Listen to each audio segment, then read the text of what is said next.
서울 강남으로 올 거냐. 그렇죠. 일부 지금 왔다는 왔죠. 아니 이미 사실 일부 왔습니다. 왔습니다. 예, 이미 왔죠. 왔는데 일부. 과거와 같은 다시 또 그런 폭등이 재현될 수 있다고 보세요?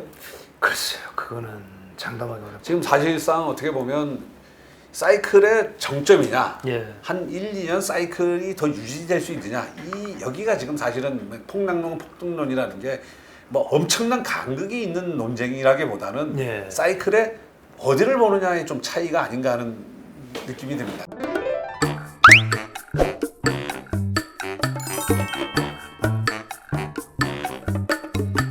자, 지금 이제 폭락론과 폭등론자가 뭐냐면 보통의 경우는 이렇게 조정받고 계속 올라갈 거라고 보는 사람들이 폭등론이고 예. 폭락론자들은 우리는 여기인데 지금 이쯤에 있는데 올라갔다 조정을 결국은 받더라도 또 결국은 떨어질 것이다. 예. 그러니까 지금 폭등론, 폭락론의 논쟁이라는 게 어떻게 보면 사이클의 어느 쪽 우리가 어디에 있느냐 네. 이걸 보는 관점이 차이가 나는 것 같아요. 그렇죠. This time is different. 예. 그러네요. 사실 그러니까 폭등론에 대해서도 우리가 뭐 부정적인 시각도 있지만 또 가능한 게 캐나다가 집값이 영구 상승한 나라예요. 아까 얘기한 폭등론에 이제 뭐 어떻게 보면 상황이 이제 그렇죠. 좀 이제 캐나다가 좀 아주 극단적인 예를 좀 예를 볼 수 있는 들면 거죠. 예. 캐나다라는 나라가 평균 집값이 미국에 비해서 46%가 높아요.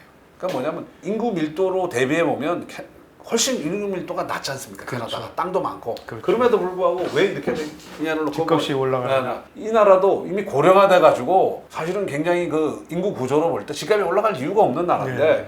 90년대 한번 조정을 받았어요. 살짝 조정이 있었네요. 예. 그래프를 보니까. 예, 국가 부채 적재, 예. 그다음에 뭐 케벡 독립 가능성 이때 뭐 국가적인 위기였기 때문에 예. 한번 조정을 받았지 사실상 별다른 조정 없이 쭉 올라갔어요. 이게 미국 집값 같은 경우는 상당히 많은 조정을 리먼 쇼크 때도 본격적으로 많이 떨어졌죠. 예.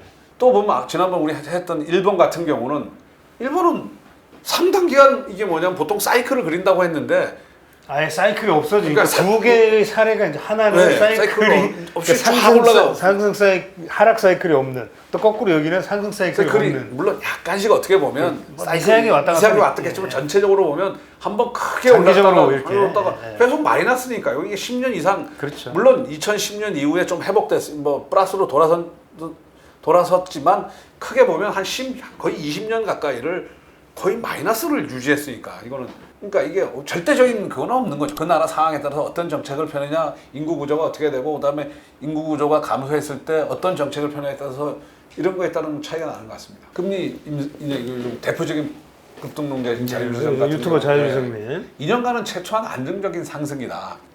왜냐하면 금리 인상이라는 게 과거의 예를 보면 2013년에 테이퍼링 뭐 발언했는데 실제로 금리 인상이 이루어진 건 2015년 12월이었다. 그럼 지금 테이퍼링 미국에서 언급하지 않습니까? 예. 실제로 이루어지는 거는 2023년 2023년까지 될 거다. 그러면 최소한 2년간은 안정적인 거 아니냐. 음. 그다음에 또 금리라는 게 소득이 금리보다 더 올라간다면 그건 안정적 상승의 어떤 그거다. 그다음에 과거에 보면 이 집값 상승기를 보면 2004년, 2000 금리 상승기인데도 올라갔다 집값이. 예. 또 그 부분을 떼서 본 거죠. 그렇죠. 폭락론자들의 입장에서 무슨 소리냐? 리먼 쇼크 왜 났냐? 금리 올라서 결국은 났다. 그럼 폭등론의 자유주성님 리먼 쇼크를 극복한 FRB의 대응을 봐라. 연준이 다시 리먼 쇼크 같은 사건을 터뜨리겠냐? 그럼 마찬가지 우리 한은도 급격하게 금리를 올려가지고 부동산 시장을 붕괴시켜서 누구한테 도움이 되느냐? 바보 아닌 이상은 이미 한번 저희가 당해본 경험이 있는데. 그다음에 리먼 쇼크를 초래시를 반복할 리 없다는 게 이제 폭탄을 이제 하고 있습니다. 그리고 실제 우리 주택 이제 최근에 보면 주택 부담 지수가 지금 이제 이거는 이제 우리 한국적 어떤 그 펀더멘탈을 한번 보는 거예요. 지금 어떤 2013년에 서울 평균 아파트 가격이죠. 중위 가격인데 4억 6천 하던 게 지금 9억 6천. 예. 수도권이 3억 2천 하던 게 6억 9천. 9천. 뭐 상당히 많이 뛰었습니다. 네.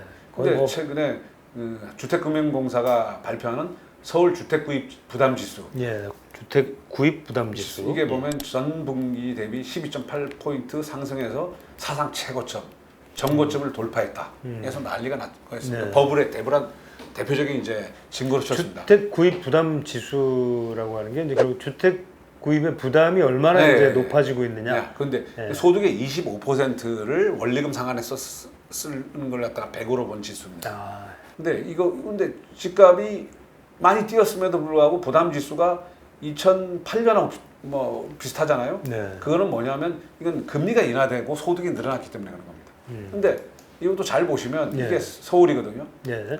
전고점을 돌파했는데 보면 전국 평균이 아직 전고점 돌파를 못했습니다. 아, 전국 평균은. 네. 왜 그럴까요?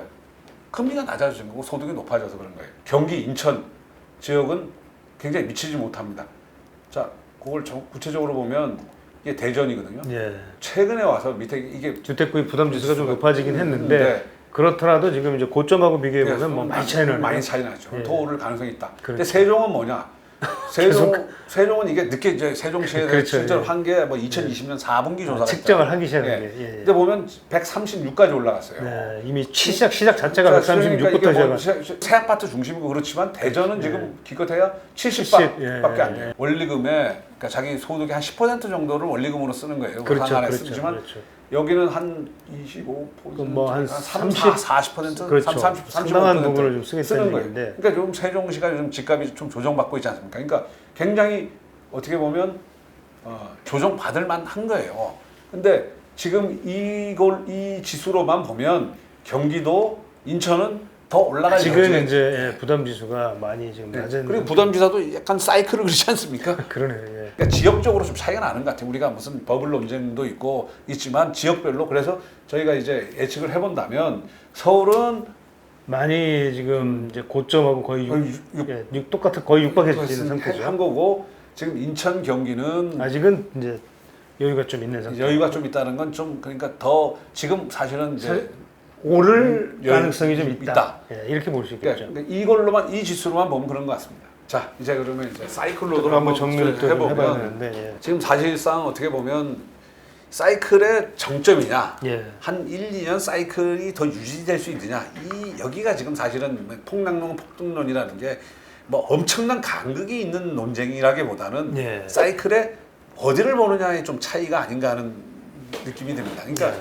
결국은 폭등론자들도 뭐 영원히 폭등할 거다 이렇게 주장하는 건 아니잖아요. 그렇죠. 예. 그러니까 한 2, 3년 더 그러니까 본다는 거고 서울, 강남, 강북 수도권 거쳐가지고 지방 수도권 저가 주택까지 지금 그렇죠. 다 이미 한 바퀴 돌았죠. 이제 순환매죠. 예, 예. 6월 달도 보면 결국은 강남 재건축이 이제 주도를 따기보다는 예. 어쨌든 수도권, 그렇죠, 그렇죠. 인천 그렇죠. 수도권과 이제 서울의 외곽 지역. 외곽 지역인데 그동안 안 다시 올랐다. 이제 뭐냐면 서울 강남으로 올 거냐? 그렇죠. 일부 지금 왔다는 왔죠. 아니 이미 사실 일부 왔습니다. 왔습니다. 예, 이미 왔죠. 왔는데 일부. 과거와 같은 다시 또 그런 폭등이 재현될 수 있다고 보세요?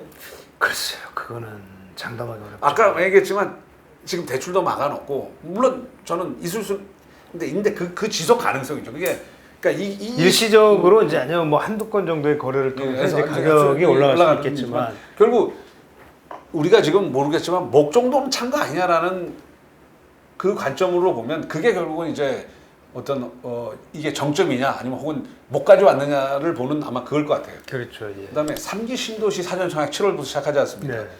2006년에 판교 신도시 분양하면서 사실은 그 당시 이제 때에 따라 다르지만 그때 이제 2007년이 정점이라는 사람도 있고 2008년이 정점이라는 사람도 있지만 지난번에 우리 강남 그렇죠. 아파트 한번 알아봤었죠. 알아봤더니 2006년이 정점인 아파트도 그렇죠. 상당히 있더라고요. 상당히 많이 떨어졌다. 그리고 그때 예. 한 20%, 30% 예, 그러니까 떨어진 데들이 많았다. 2006년이 정점을 예. 찍었던 데도 많던데 그게 왜냐면 그 중에 여러 가지가 있지만 판교 신도시가 일단 본격적으로 분양되면서 일단 패닉 바잉에 대한 어떤 뭐랄까 그걸 줬습니다. 근데 이번 7월 달에 신도시 청약이 뭔가 지금 패닉 바잉하는 20, 30대들한테 30, 40대들한테 어떤 좀 더 기다리면 뭔가 이게 물량 공급이 이제 해소될 수 있다. 그러니까 기존의 주택을 사는 것보다 더 나은 그게 될 수 있다는 걸 충족을 시켜준다면 어느 정도 지금 이 시장이 안정세를 차지하는 결정적 찬스가 될 수도 있다고 봅니다. 저는.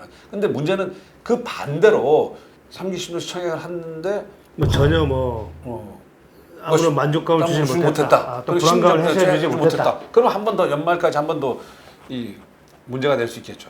그다음에 또 하나 중요한 게 미국의 글로벌 금리 동향. 네, 이건 뭐 지난번부터 저희가 뭐 봤죠. 근데 얘기했던 얘기고. 지금 브라질이 지금 뭐 그렇죠. 금리를 올리기 시작했고 여러 나라들이 금리를 올리기 시작했어요. 근데 미국은 2년 후에 금리를 올린다 손치라도 다른 국가에서는 미국이 이제 국채 금리 인상 가능성을 염두에 두고 시작하면 벌써 시장 금리가 올라가지 않습니까? 그렇죠. 그런 거에 맞서 가지고 지금 이 다른 나라들도 선제적으로 금리 인상을 하기 시작하거든요.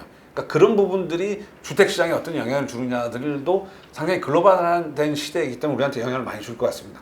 그다음에 7월 달에 다시 대출 규제 완화하고 일부는 완화하고 일부는 신용 부분까지 해주는 지금 어쨌든 정부가 주택담보대출 규제를 계속 했음에도 불구하고 우리의 가계대출은 계속 늘었지 않습니까? 그렇죠. 그러니까 어딘가 그게 신용대출을 통해서든 혹은 상업용 건물 대출을 통해서든 그러니까 시장의 유동성이 급속도로 계속 공급된 건데 그런 부분에 대한 것들이 이번 대책에서 규제 강화 부분 또 완화하는 부분도 있지만 7월 달에 어떻게 영향을 주냐에 따라서 뭔가 시장 분위기가 달라질 수 있지 않는가 하는 생각이 듭니다. 자, 그러면 지금 이제 정부의 이제 추가 대책이라든지 아까 말씀하신 이제 대출 규제 이런 것들. 근데 이제 여기에 또 이제 정치적인 저희 이제 또 변수들. 네. 그러니까 이제 뭐 제가 항상 계속 얘기하지만 이제 대통령 선거가 이제 내년 3월에 시작이 되는데 그럼 이게 정권 교체가 이제 이루어질 것이냐.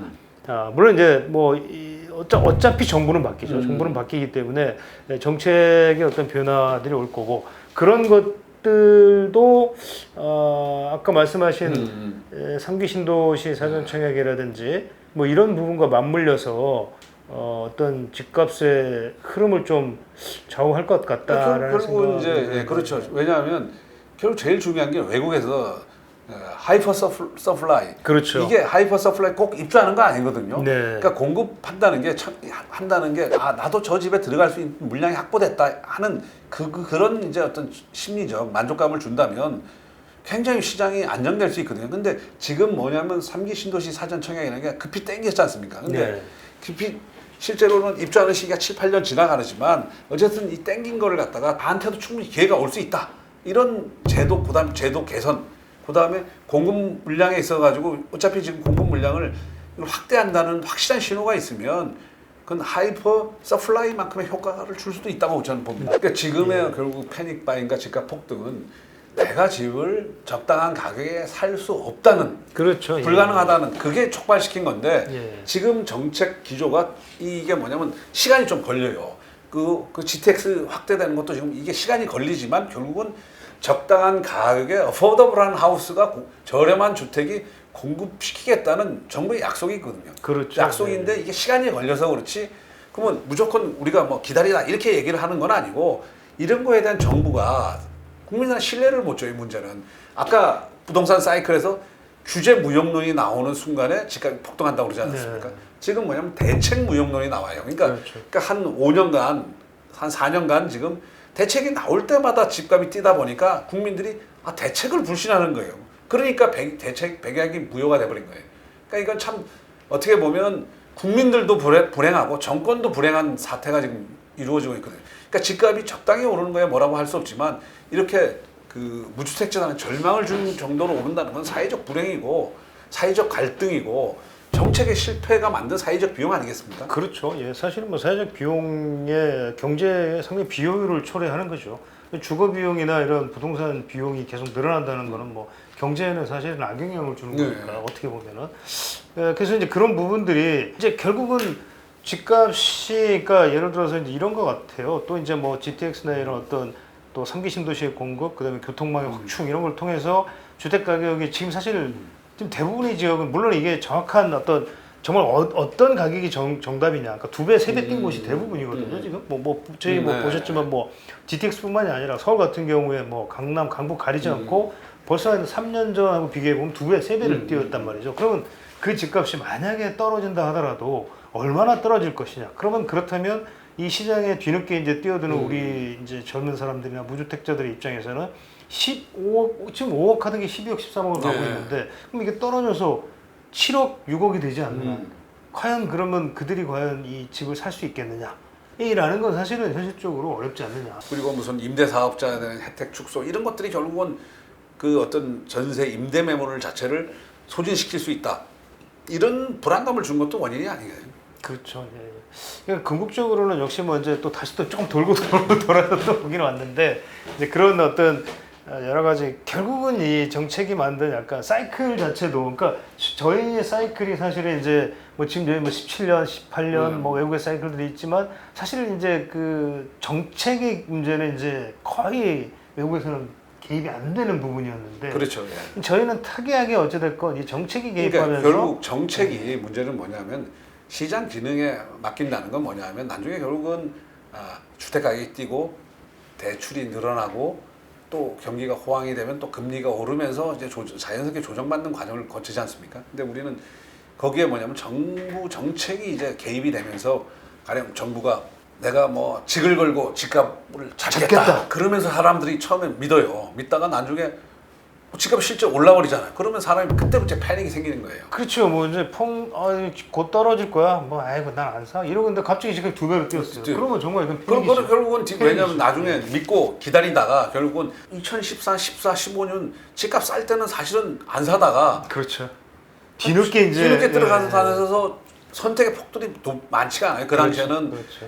폭들이 사실 많지 좋은 곳들, 입지 좋은 것들, 소리가 객관적으로 그냥 입지가 시장에서 좋다고 하는 것들도 들어갈 수 있었지만 지금은 뭐 그건 꿈도 못 꾸죠. 그러니까 이게 결국 뭐냐면 정책의 실패가 만들어 놓은 대표적인 그 사례일 것 같아요. 정부가 우리 뭐 김현미 장관 얘기하지만 김현미 장관 취임식에서 뭐 강남 집값 다 투기꾼 때문에 만들어졌는데 다 잡겠다.